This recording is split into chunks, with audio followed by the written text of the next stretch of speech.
మోకాళ్లలో గుజ్జును పెంచి నొప్పిని తగ్గించి సర్జరీని దూరం చేసే ఫ్రీడమ్ వాక్. జూన్ 12న చంద్రబాబు ఆంధ్రప్రదేశ్ ముఖ్యమంత్రిగా ప్రమాణ స్వీకారం చేయనున్నారు. ఎన్నికల సమయంలో ఇచ్చిన హామీల అమలు ఇప్పుడు కొత్త ప్రభుత్వానికి సవాల్గా మారుతున్నాయి.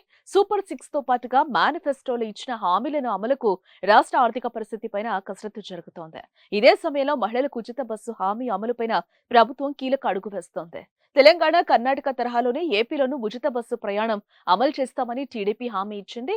పార్టీ ప్రకటించిన సూపర్ 6 హామీల్లో ఇది ప్రత్యేకం.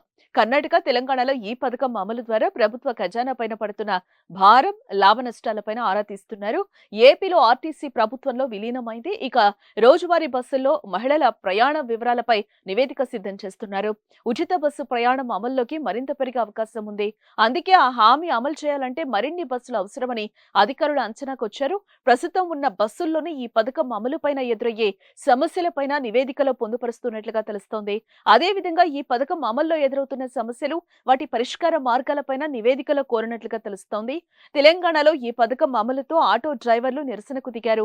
బస్సుల్లో సీట్ల కోసం గొడవలు జరిగాయి. ఇవన్నీ పరిగణలోనికి తీసుకుని సమస్యలు లేకుండా అమలుపైన కసరత్తు చేస్తున్నట్లుగా తెలుస్తోంది. ఇటు తెలంగాణలో ఉచిత బస్సు అమల్లో ప్రభుత్వం నుంచి రీఎంబర్స్మెంట్ ఎలా అందుతోందనేది ఆరా తీస్తున్నారు. ఈ పథకంలో ప్రయాణించేవారు ఆధార్ కార్డు చూపించిన మహిళలకు జీరో టికెట్ ఇస్తున్నారు. ఏపీలోనూ ఇదే తరహాలో అమలు దిశగా ప్లాన్ చేస్తున్నట్లుగా తెలుస్తోంది. అయితే ప్రభుత్వం ఏర్పడిన తర్వాత ఈ పథకం అమలుపైన ఉన్నత స్థాయి సమీక్ష ఏర్పాటు చేసి పథకం అమలుపై నిర్ణయం తీసుకునే అవకాశం ఉందని తెలుస్తోంది. ఏదేమైనా ఈ పథకం కోసం ప్రజలు ఆసక్తిగా ఎదురుచూస్తున్నారు.